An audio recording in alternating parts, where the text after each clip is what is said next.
that Leonard is Chairman Emeritus of the Estee Lauder Companies. He's also Chairman Emeritus of the Aspen Institute.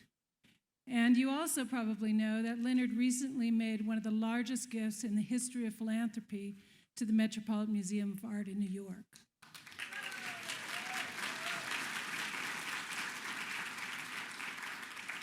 So at the end of this talk, we're going to save 15 minutes for your questions, and Leonard will answer them, and we appreciate if you hold those questions to the end, and also wait for the mic, because we are recording this. There are a lot of people who are unable to come tonight, and we want to make sure they get the full picture.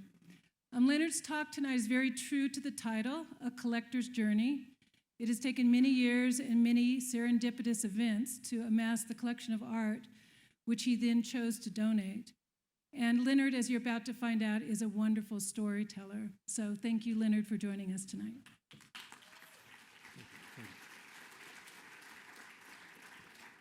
Thank you, Amy, and good evening, everyone. It's great to see you all.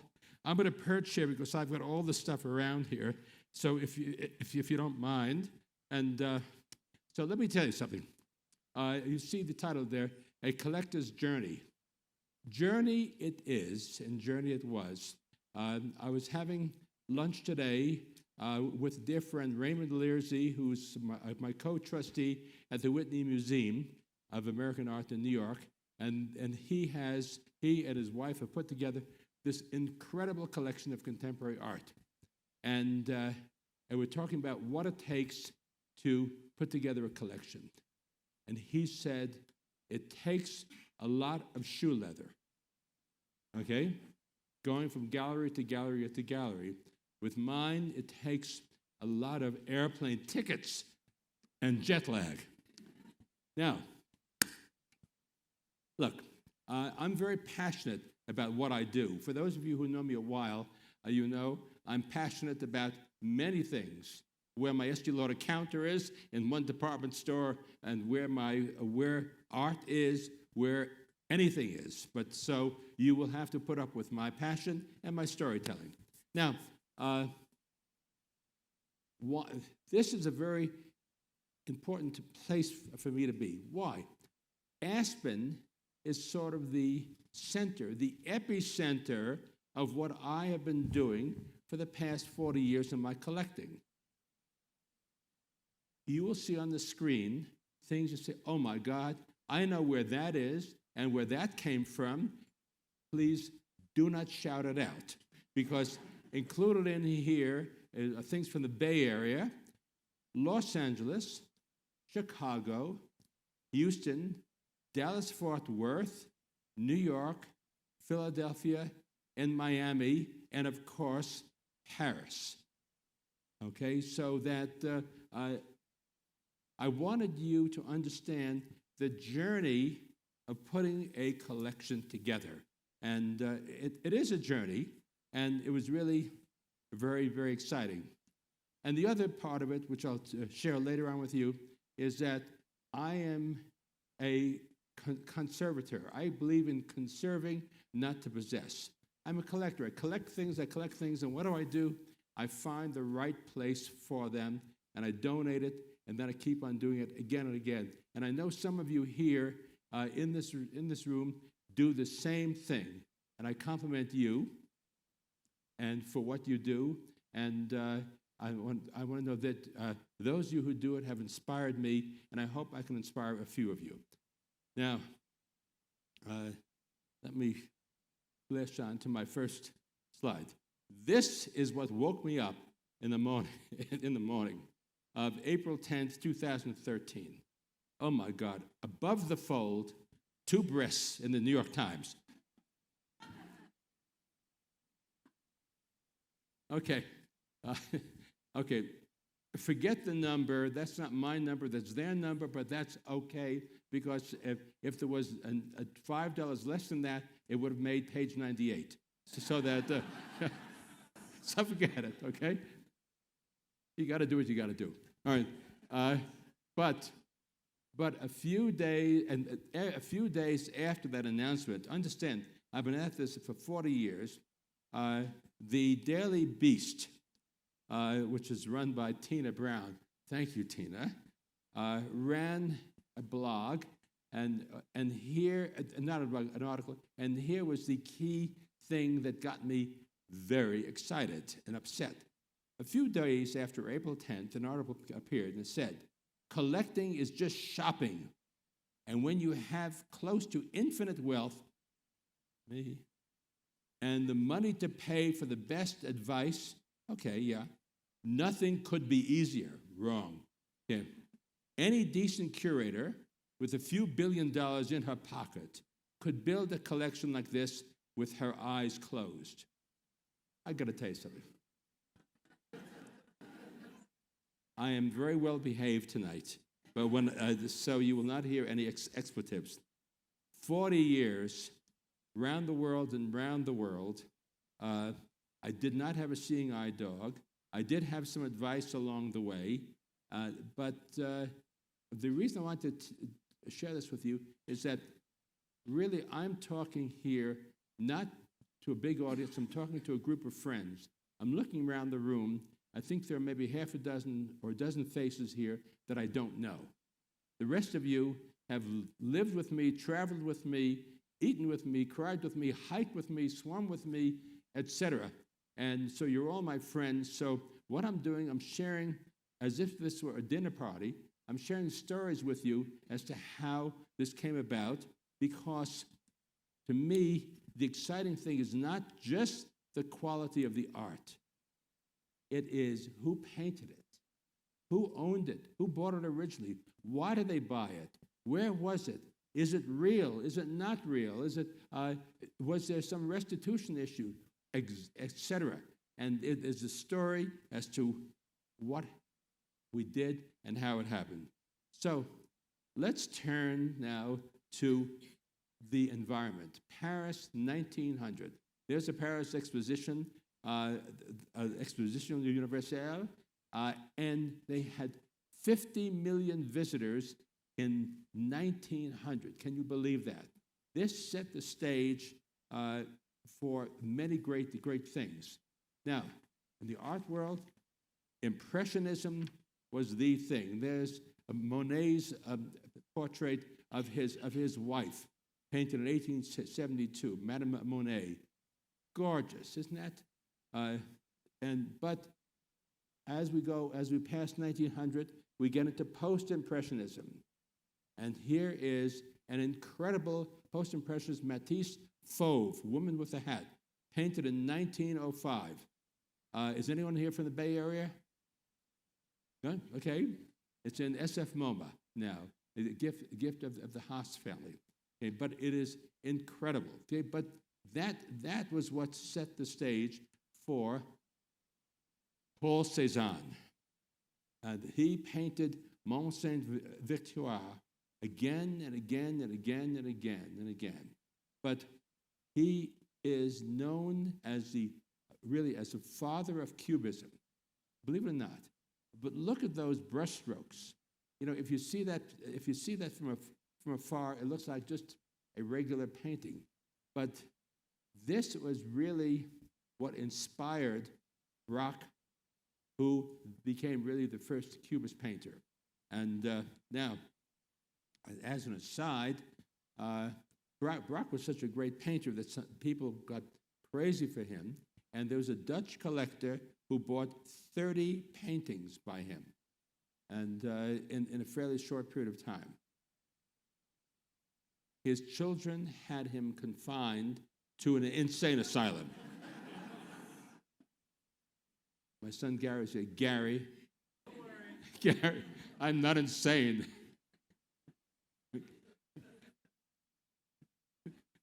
You were the witness. He said, don't worry. Okay, now, but my real story starts with a German man named Daniel Henri Kahnweiler. He was a German Jew who from Mannheim in Germany, and he was sent by his family down to intern at another family's bank in Paris. Well, he hated the books. Boring, boring, boring, and he loved art. He used to spend summers, lunch hours going to artist studios just to see what they were doing. But what he found is the artists who he really admired were all starving. They had no money even to buy artist supplies, canvases, brushes, oil paints, etc. And he came up with an idea. And his idea was that he would give money to each of the artists that he thought were very, very good, and he'd underwrite them. He'd give them all the money to live on, he'd give them monthly allowance, plus buy all the artist supplies, etc. In exchange, they would give him their output, and he would then sell it and split the profits. I think there was only one other dealer who was doing that, which was Villard, who you may have heard of.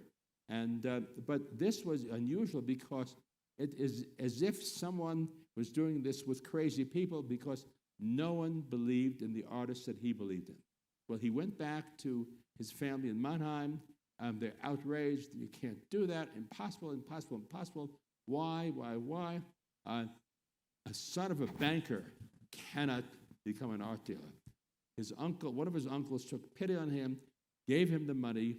He went back to Paris, and his first artist that he signed was a man named Georges Braque, who you may have heard of.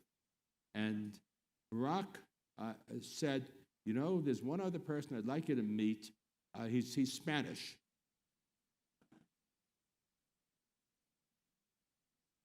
And he brought Kahnweiler to Pablo Picasso's studio, and that was in the studio. And that was painted in 1907, so you can see everything is coming together.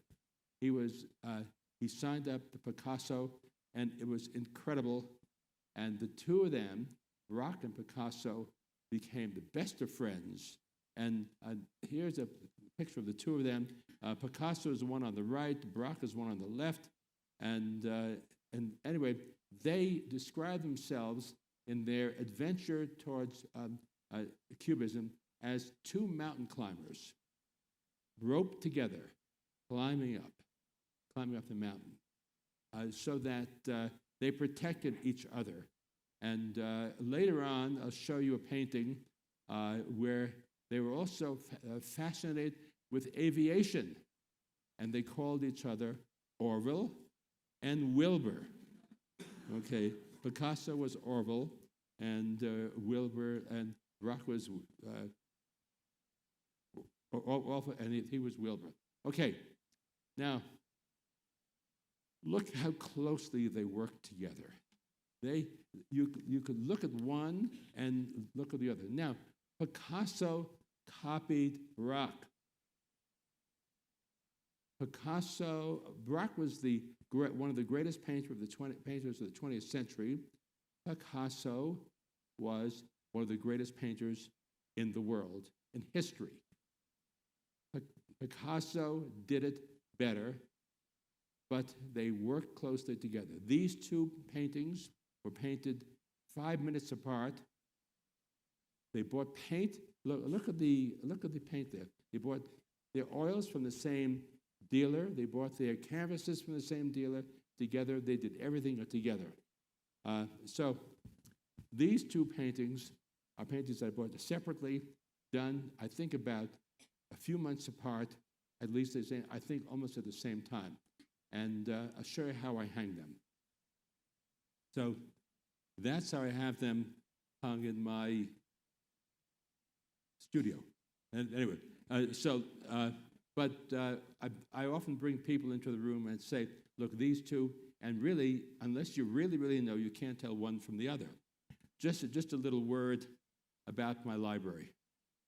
I bought my apartment, if you can't believe this, in 1970. Okay? It was a hugely expensive apartment, $300,000. For those of you who have been in the apartment. But I was the underbidder, and the man whose mother had owned it, was the Mortimer family, came to interview me as to what my intentions were with the apartment, because the higher bidder was going to rip out all the boiserie. I love the boiserie. And so he was happy, I was happy, and I think my art is happy there. So they went on to introduce a conviler to their other friends. The third one was the man 3 to your right, and he was Juan Gris. He was also a Spanish painter. If you speak Spanish, it's Gris. If you speak French, it's Gris. It's all the same. And the fourth one on the right was a man named Fernand Léger, who was a house painter.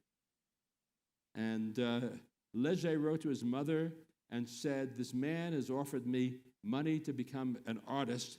And she said, "That's crazy. Why would anyone want to be a starving artist when you can make a lot of money as a house painter?"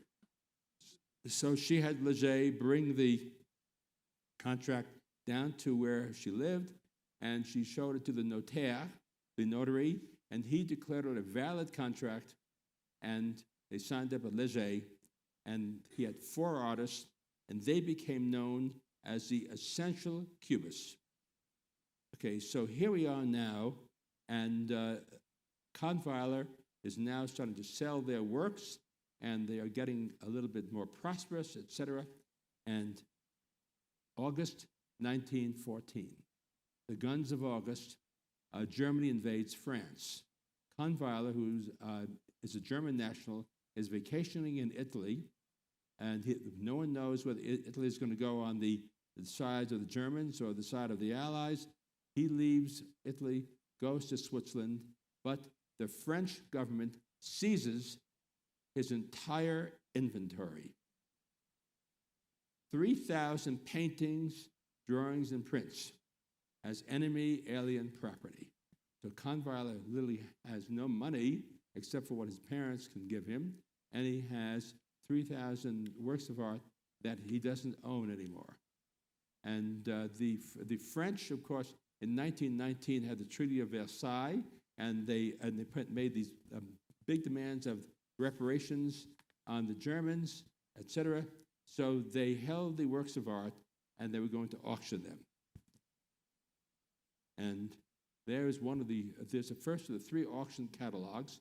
It doesn't look like a Sotheby's catalog that we know today, but there it is. And the painting on the lower right is a smoker by Fernand Léger, which I have in my collection. Well, what happened is Kahnweiler tried to buy it back. He couldn't. They finally auctioned everything off. It depressed the market. In fact, depressed the market for 50 years. But, in a sense, that was my good luck and the good luck of the Met. I'll tell you why. Because the paintings were so cheap that people bought not 1 or 2, 10, 15, 20, 30 paintings, and at a very low basis, and that cost price stayed very, very, very low for a long time, and they held these great collections for a number of years, and then as time went on, they would sell 1 or 2 or 3, but those collections were still intact, strangely enough, mainly intact. And so it was my good luck that as time went on, I was able to buy some paintings from the remains of those collections, and they often held the best for last, so I had access to them, but I would never have been able to have access to as many Cubist paintings in the 40 years that it took me to put the collection together, had it not been for that unfortunate, or perhaps fortunate, French sale. So every cloud has a silver lining. So the first painting I bought was something called A Carafe and Candlestick by Picasso, which was 1909. You notice there that it's figurative. You can see what he's doing, but notice Cubism is like looking at a diamond. And if you look at it this way or this way, you see different facets of it. Picasso and Braque both sort of invented the idea of looking at something and then seeing it from other angles. going back to that Cezanne painting, Cezanne was so taken with Mont Saint-Victoire, he would often paint with Mont Saint-Victoire 7 views of the mountain on the same canvas. And you would look at it and think it was one, but it would be done in an odd way. And so that for those of you who may know something about Canaletto, the Venetian painter, you think he was doing it photographically. He would paint things from a different angle and put them all on one canvas. But this shows you how he looked at it in different ways. So let's go back to our friend Braque. So here we are. This is the first Braque show, and the painting on the painting on the left. So Braque was very influenced by Cezanne. So the painting on the left shows Braque was a student of Cezanne for a year, and so the painting on the left is basically a Cezanne Braque, and so that there's nothing to do with the Cubism. Okay, now this painting on the left was painted in 1907 at the terrace of Hotel Mistral. A year later, sorry, I think I've gone wrong. How do I go back one? There. Okay, a year later, he painted this painting in 1908. And it's 1 year later, these are big trees in a stock, and look at what you see. Now, the French critics sniffed and said, it's just a bunch of little cubes. And guess where you got the name Cubism? From the French critic, like they called the Matisse a wild beast, a fauve, a wild beast, and they're now called fauve paintings, Cubism. Little cubes. And so, but it forces the viewer to understand what they're looking at and what's being represented. Instead of being beautiful like Impressionism, it challenges us a little bit more. But now I want to bring you to one of my favorite paintings because it's so complicated. Okay? Here we are. This is Notre Avenir est dans l'air. Forgive those of you who speak perfect French, forgive my pronunciation. A future is in the air. That is a pamphlet issued by Michelin saying we should invest money in aviation. But now look at this. Early Cubism was very three-dimensional. Do you remember the carafe with the wine glass? It was three-dimensional. So the background is really three-dimensional. And remember those two Braques? Those were what they call analytical, the Braque and the Picasso, rather. They were called analytical cubism. So that's the background. But then Picasso is influenced by Braque's collage. And so what he does is, on the background, he paints, as if it's pasted on there, that pamphlet of Futures in the Air. He paints something else you see on the left. It's G-O-U. That is the masthead of a newspaper called Le Journal. And so this is sort of like this is a transitional painting. It's the bridge from analytical cubism, which is three-dimensional, to synthetic cubism, which is two-dimensional. Now, why is that one of my favorite paintings? Many of you may have heard of a man named Kirk Vonnegut. He was a senior curator, then the senior curator at Moma in New York. He was on the faculty of the Institute of Fine Arts in New York, and he gave a lecture, and he flashed this picture on the screen and spent a half an hour on it. He said, that's my picture. That's my picture. And all of a sudden, he turned this lipstick salesman here into an art historian. And then, why not? And I did that without any advice. I just thought it was very interesting. And then in the room, he explained why it was so great. And I said, gee, I knew all that? But that was sort of an aha moment for me. I said, you know, I can do something with this art. That if he thinks I'm so good, maybe I am that good. Maybe I should continue doing this. And so I did continue. So that's the next step in my journey. Now, you see on the left there is JOU. What do we see here? The masthead of Le Journal, the newspaper, and right below it, the masthead of Le Matin. So Braque, Picasso, and Gris all used either Le Journal or Le Matin in one way or another. They were fascinated by mastheads. Okay, my next favorite painting. Because this here is Picasso, painted 1914-15, pure synthetic cubism. It's not three-dimensional anymore, is it? Look at it's all very, very flat. This is called Viva La France. Why? You see the cup and the lower, can anyone hear me? Okay, good. Sir, that's okay. Yeah. Can't take me anywhere. Okay. All right. My mother said, don't talk with your hands. Thank you. Oh, God. Thank you, St. Okay. And anyway, Vive la France. Why? Picasso was Spanish. Remember, the war started in 1914. He was being accused of being a shirker and of not joining the army. Why? Because he was Spanish. So he painted in the Vive la France on the little cup, and he painted that in 1915. So this painting was started in 14, finished in 15. But let's look at the other elements. Look, you see the Vive la France cup. Look over here. That is the mobilization order. In order to mobilize all the troops, they sent them postcards, which were the email of those days. And they said, this is your mobilization order. So Picasso took the two cross flags and put them on the white cup. Now, that postcard comes from my postcard collection, because as some of you may know, I also collect picture postcards. I get a thrill from it, and I got to tell you something. That postcard is a lot cheaper than a Picasso. But now, let's look at these other elements here.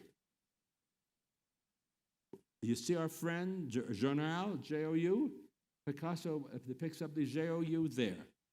What do you see also? Pointillism, that came from Seurat. And here is the first introduction of pointillism into Picasso's work. Right behind it, you see that brown model background. That is wallpaper, that if this were a collage, he would have cut up the wallpaper and pasted it on. He painted it.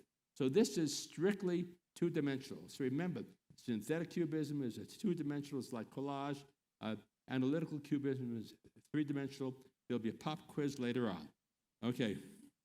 Now, and then I want to move into the next stage, which is, okay, this is background. How did I wind up collecting all this stuff? This is a picture of Douglas Cooper's this is the dining room in the south of France. He's the one who created the Essential Cubism show, which is at the Tate Museum. And I looked at that show, I said, oh my God, there's something here. So you see Douglas way in the background with the glasses, and right above his head is a Leger gouache. That's in my collection too. Sitting right next to him, with his hand on his face, wearing a tie, is Picasso. Douglas Cooper was a Leger expert. He wrote the Catalogue Raisonné on the Leger. I don't know where all those paintings are. I'd love to have them, because really no one has Legers. I don't know where they are, but someone's got to have them. But those were great Legers, and Cooper was the expert. And in any event, Cooper was a fantastic collector, and he had a partner, the lower right here, called Billy McCartney. And Cooper adopted Billy, and he became Billy McCartney Cooper. And that's Cooper right above there, okay? Billy McCartney Cooper.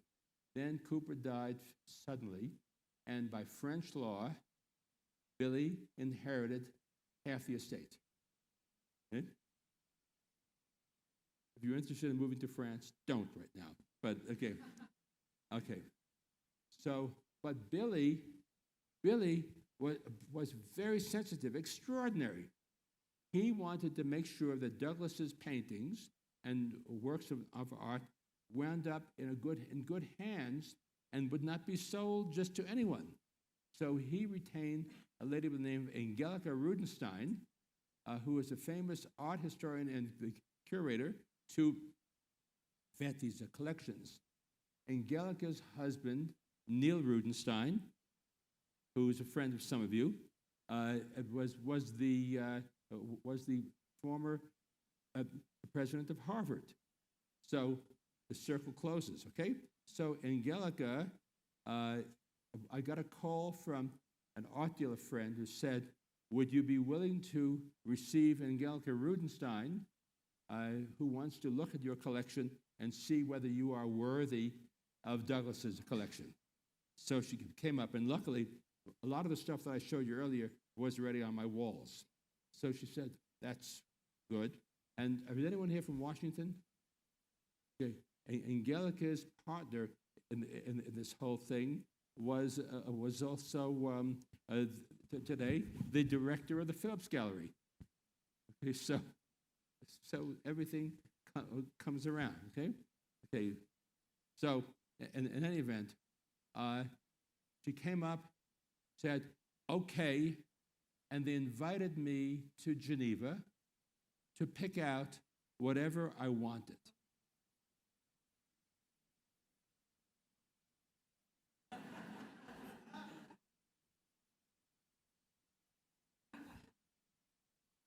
For a collector, it's the nearest thing to a wet dream. So, a blessed memory.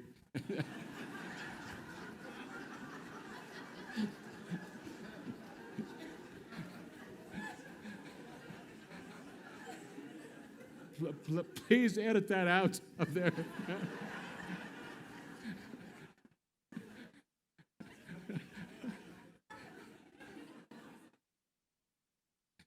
I'm having such a good time here. Anyway, so I made a date to go to Geneva to meet them, and not to negotiate, to simply pick out what I wanted, and then we come up with a good price. Okay. I bought my ticket. I was supposed to leave on one evening, and I got a call from a very good friend who is a very well-known art dealer in New York City. He and another guy that I knew, who was a European art dealer who also lived in New York, wanted to meet me for breakfast, and I agreed. And they said, the guy from Europe said, Leonard, Douglas Cooper has given me his collection to sell. Now, I'm sitting there with my ticket in my pocket. For those of you who have ever played poker with me, don't, because I had a good poker face. Nodded, I said, let me think about it. And I left, got on the plane, and went to Geneva. Okay? Because indeed, Billy McCartney did have the collection, and the other guy didn't. So then they bring me to this art warehouse in this duty-free area in Geneva. As a little kid, I used to think, I used to dream about the owner of F.A.O. Schwartz, the toy store, inviting me to pick out any toy I wanted. I walk into this place you cannot imagine.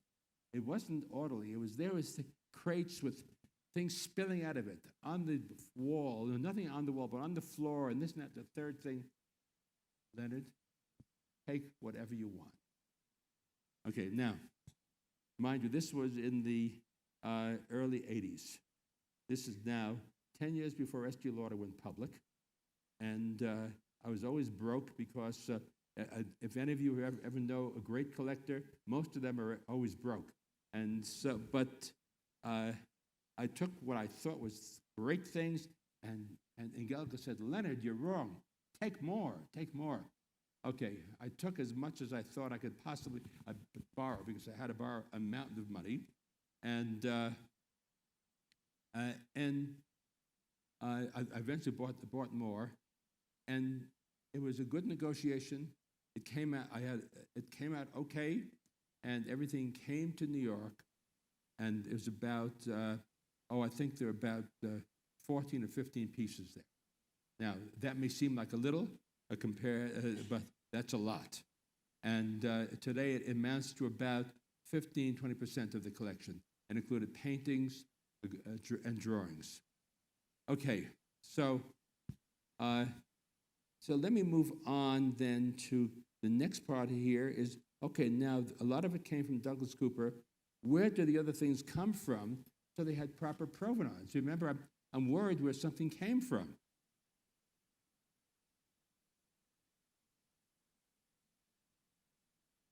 Anybody recognize the lady up on top? Okay, Gertrude Stein. Gertrude Stein, okay.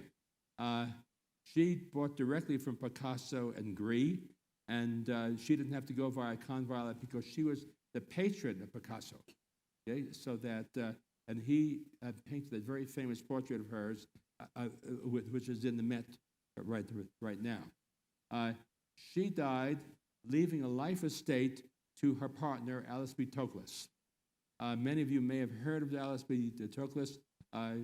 Gertrude Stein wrote the autobiography of Alice B. Toklas, and she's also famous for putting marijuana in her brownies. Okay. And Gertrude Stein is the one who coined the phrase, a rose is a rose is a rose. And one that I love the most is, she's from Oakland. When you go to Oakland, there's no there. That's for our Bay Area friends. Everyone thinks she was talking about Los Angeles. She was talking about Oakland, and she had to go back to San Francisco with her brother Leo right after the San Francisco earthquake, because they had a lot of real estate and they had to put it all together. But she was okay. But anyway, the two Gris on the two left and the one Picasso on the right came in with Alice B. Toklas' estate after she died. This is the Stein estate. And I don't know if anyone here is involved with Moma. I think some of you are. Three of the trustees of Moma, Bill Burden, Bill Paley, and who's the third? Was that David Rockefeller? All pledged to buy X number of paintings from the Toklas estate or from the Stein estate, and they would promise to give them to Moma upon their death. And so David still has some great things which will come to Moma after his passing. Okay? However, these were sort of incidentals. To me, they're great things, but they were incidentals, and they wound up in the secondary market, and I eventually bought them. So the lower right is Picasso study for Demoiselle. That's a wonderful Gris, sort of gouache and collage, etc. And that's a Gris on the far left. Okay, so I have provenance in that. Now here is the picture of Roger Duthier, who was the father of the Mazarelles and the famous Mazarella collection. And why is this important to me? Well, I bought several paintings from that collection from a dealer in Geneva and in Basel, Switzerland, named Ernst Beiler. I was on a trip scuba diving in the Red Sea with some friends, and we made a stop, a pit stop, really, to refuel in Basel. Guess whose idea that was? And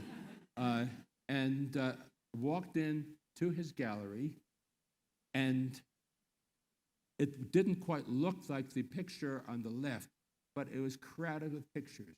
I turned to my friends, I said, "You will never see so many great paintings piled together in one gallery at one time as this." And I'm sorry that I didn't buy more, but that's it. But so that I'm really interested in provenance. Is it a real painting? It's not a fake. is there a restitution problem? And so that's why, so when we made the offer to the Met, we delivered to them a book this thick, single-spaced typewritten pages of all the provenance, etc., on every single painting. And they had to vote on it as to whether they would accept it because of their worries. And they said that was a bit of art history and scholarship they had never seen before. They didn't have the capacity for. Okay. Now remember the auction I told you about, the Convaler auction? The largest buyer was a man named Raoul LaRoche. Have anyone ever hear of Hoffman de LaRoche, the pharmaceutical company? He's LaRoche. Good thing to do, pharmaceuticals. And anyway, now he has his house is designed by Courvoisier, and you will see in the far left there, The Student by Picasso. So since I've seen that there, and I had to fly to Geneva to find this picture, I know it came from the right collection. Now, do you see our old friend Journal on the bottom? And you see the pointillism there, and you see a little bit of fake wallpaper there, etc. So this is quintessential synthetic cubism by Picasso. So you get this. Now, I occasionally will buy things at auction. This is Christie's catalog. By the way, I hate buying things at auction because people bid against me.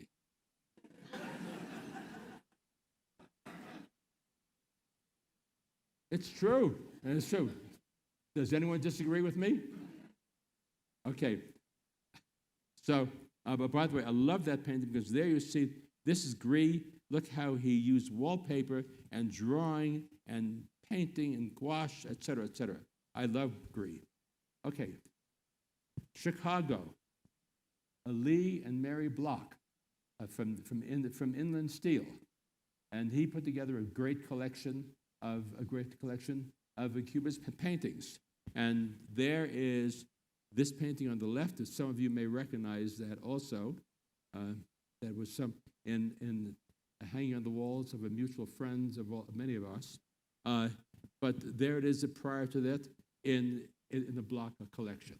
And so, again, I know it was in the right place at the right time, etc.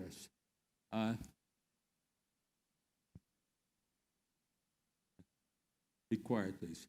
Okay, and so here's a picture of a woman reading a book from 1909, and this has sat in a museum for a number of years on long-term loan from a collector, and by chance, that is nagging for me, she decided to sell it. And so, and I'm proud to have it, and I'll show you a bit the provenance there. And this was painted just at the same time on canvas.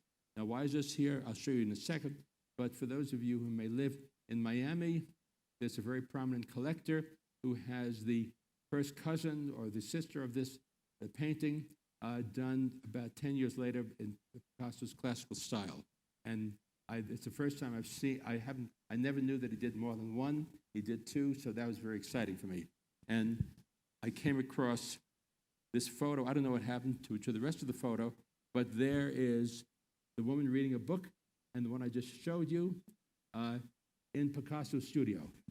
I saw the original photo. There's Picasso standing next to him, but I don't know what happened. But I promise you he's there. Okay.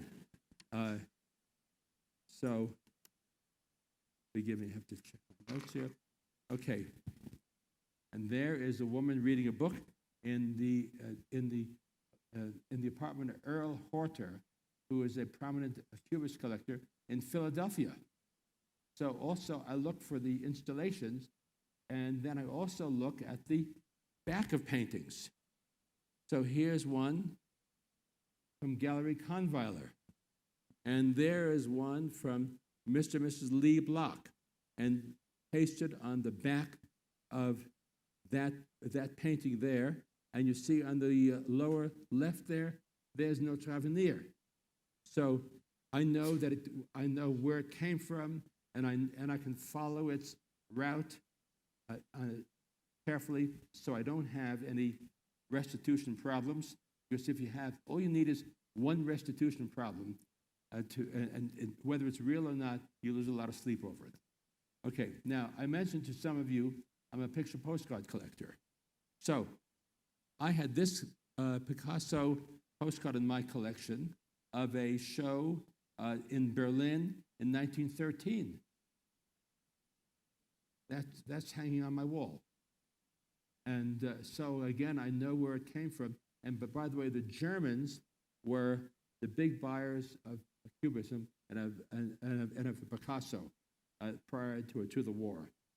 And there was for whatever it's worth, there was an article in some newspaper in Germany about I think about 9 months ago, where someone called this Jewish art because all the people who were buying it were Jews. So that's why a lot of it was seized by the Nazis, and that's why if anything came out of Germany, we have to be very, very, very careful to make sure it followed a proper route, which is left Germany at the right time and went to the right place in the right place. So I show you this because this is why I'm extraordinarily careful. There's another postcard. Have anyone ever heard of the Armory Show in New York?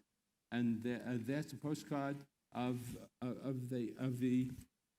Braque that I have, Mozart and Kubelik. Now, where do all these live? On my wall. Yeah. Okay, again, no, sir, I didn't change any of Mother's things because everything, all of Mother's boiserie is still there. Okay, so you've seen some of these here already. Let me just show you what's here. Okay, look. Okay. Now this here is a Braque. Okay? Notice the oval painting. And notice to the far left, there's Notre Avenir. Both were painted at the same moment by both Braque and Picasso. Both are transition periods paintings from analytical cubism to synthetic cubism, and they both bought their canvases from the same gallery at the same time. Okay, moving up, that painting is a Braque painting. That was bought from an Italian collector living in Switzerland. Above there, Mozart de Kubelik, remember, it was in the Armory Show.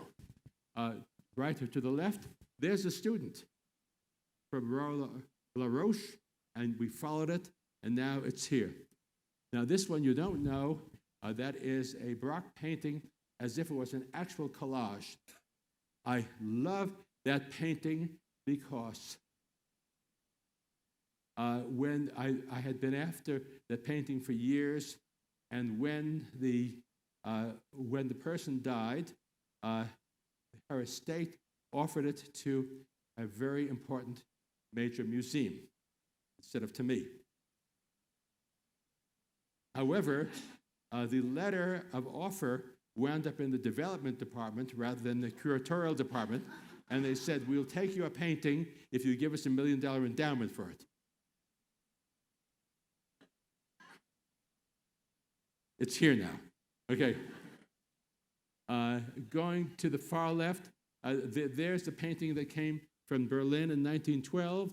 Right below it is a painting that came out of the Conval auction. It's a Braque, and if you could see it closely, a lot of the pointillism. And in the lower left, you can hardly see it. In the little tiny in the corner, you see a little blue spot. That is when the French pasted. That's a lot number, which stayed on the painting, and I decided to leave it there because we know that it came from the Conval's auction, and lower left is Notre Avenir. Now,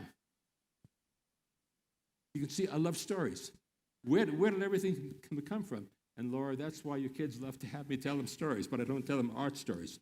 Okay, now, where did I get this idea how to hang? From Picasso. That's a picture of his studio. And each of these pictures talks to each other.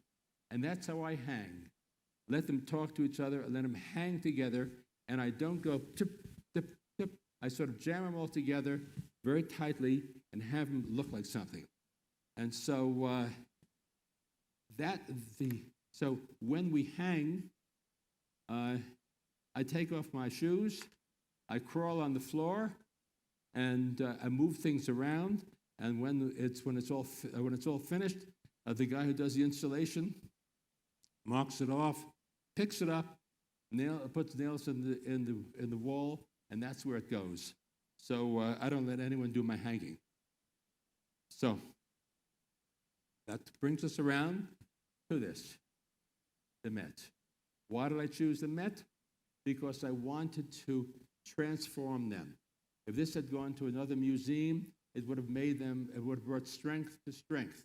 But I wanted to have this gift make other people say, okay, if it's okay for Lauder, maybe I should give some things there because they can do things with them.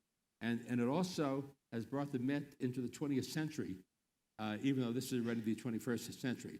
So that, and I mentioned to you, I collect not to possess, but to conserve. One last word about the possessions. There was a Japanese collector who owned a Monet that he treasured, he loved. In his will, he said he wanted to be buried with the Monet. Okay.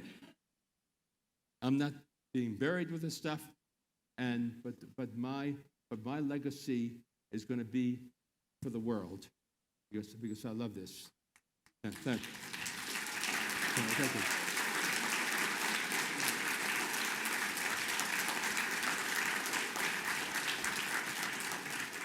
Thank you. Now, we have a few minutes for questions if anyone wants to ask, because I love questions. The only thing I won't answer is how much did it cost? Because the only way you can live with stuff is to forget how much it cost you. I don't remember anything. Okay. None? Okay. Oh, here's one. Sorry. Congratulations, just fantastic. My question is about the framing of these paintings and to what extent they were the original frames or how that affects their provenance.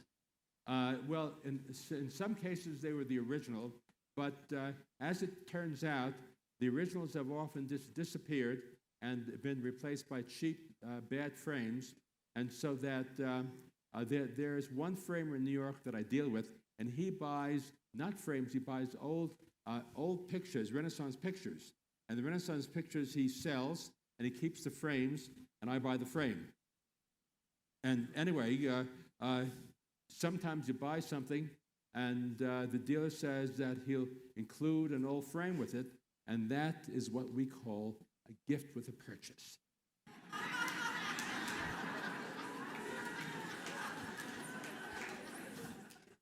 But, oh, look, framing, by the way, framing is an art, and remember the Braque, which was sort of looked like a Cezanne? Well, we had bought an old frame, and I didn't want to let the painting out of the house, and so that the framer had to bring it up to the house, and bring the frame up to the house. Well, what he did in the process of framing it there, he put 2 fingers through the picture. Okay, so that was 2 weeks after, who was it, Barbara Walters? No, someone put, Steve Wynn put his elbow through his Picasso. So, so one of the things I remembered from that was the minute something like that happens, fold the painting back so that it doesn't have a permanent crease. So I folded it back. The insurance adjuster gave me some money, and I fixed up the painting, and I'm happy. So long answer to a very good question on framing. Thank you. Yes, ma'am. Right. Sorry. Hi there. I was wondering if in your research with the about the Kahnweiler collection, you learned who were some of the other collectors and were the Wildensteins among them? The Wildensteins were not among them. The Wildensteins were later arrivals and competitors. No one knows what the Wildensteins have because after the war, right after the war, they had a trove of paintings. No one knows quite what they had or where it came from. They had a private plane, and they put all the works, as many things as they could, onto several plane trips, carrying them to the United States. So we don't know what they have, but I know nothing came from Kahnweiler. And where it came from, I don't know. They know, but I don't know. Try that. Yeah. There's a question over here. Yes. That's why provenance, by the way, becomes very important, because I have only bought one painting from Wildenstein, and I checked on its provenance backwards and forwards, inside out, and they haven't offered me anything, but I love them. They're nice people. Oh, he's nice, rather. Guy, but I don't buy from them. Yes. Most collectors love the things they buy, but they also remember the things that got away. And are there still things that have gotten away and that you're still pursuing?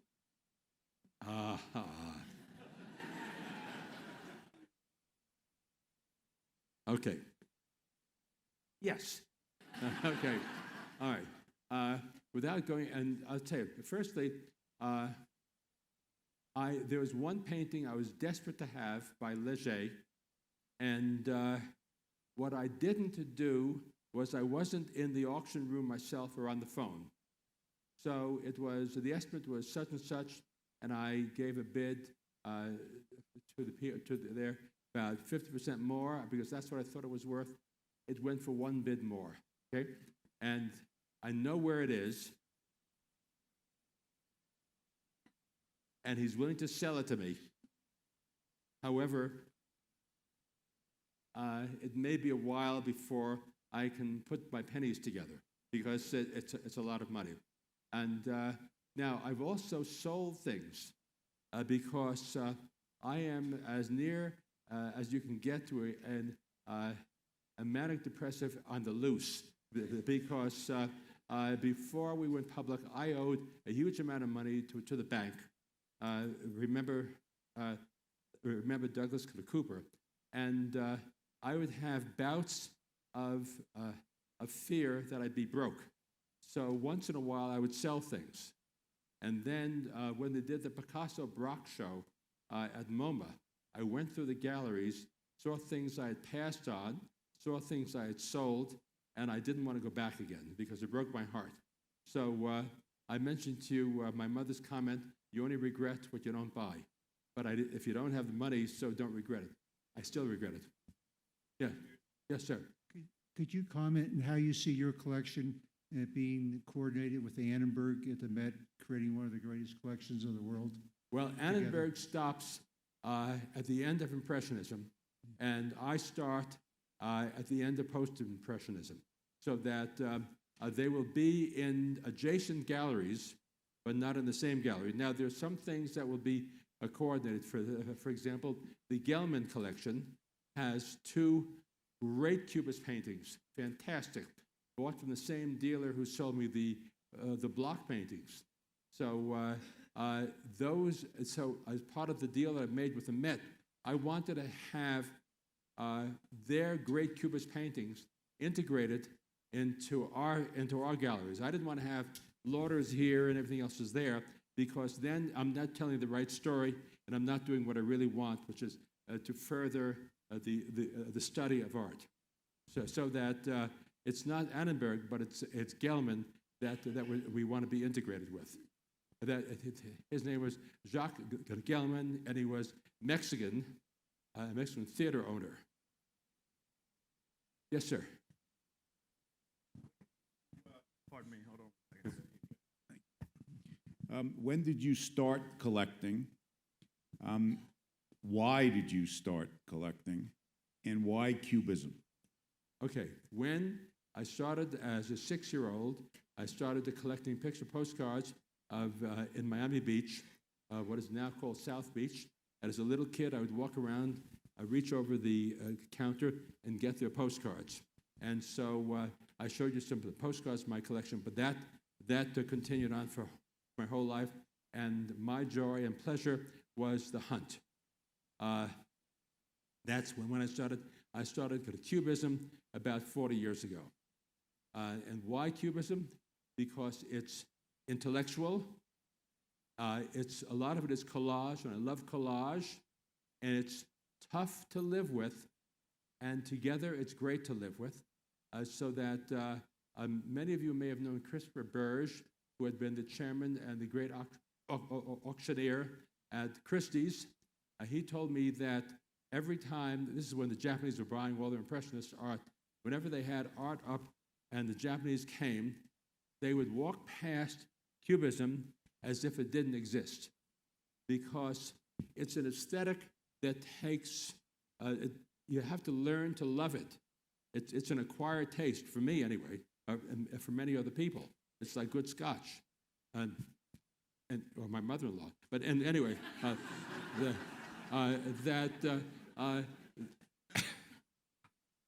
she passed away, I'm sorry. But in any event, but think about it. Art, except for Impressionism, which is very beautiful, etc., most art in the 20th century, late 19th century and 20th century into the 21st century is something that you have to have an acquired taste for. You have to understand it.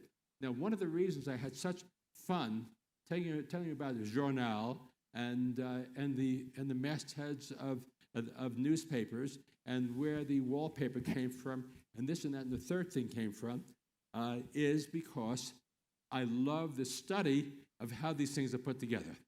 By the way, the exhibit goes up. The opening day is October.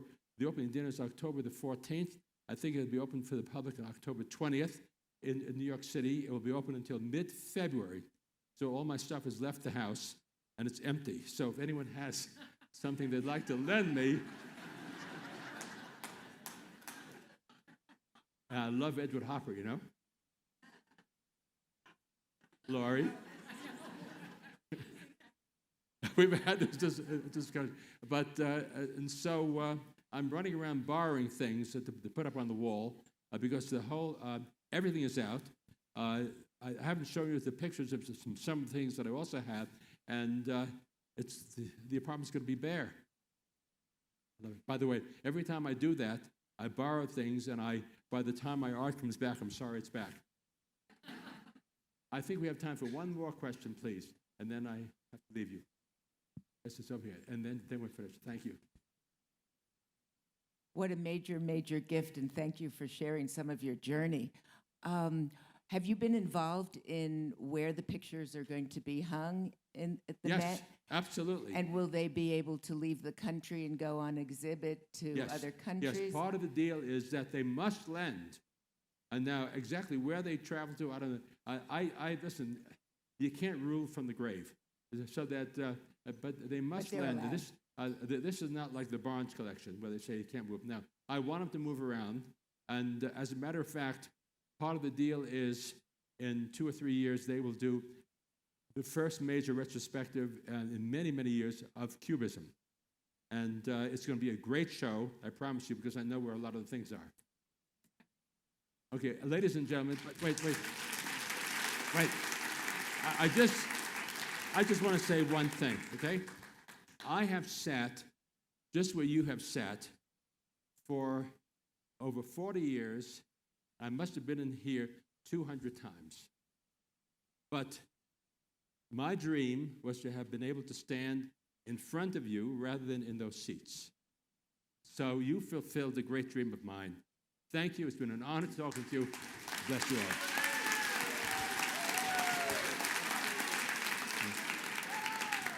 Thanks.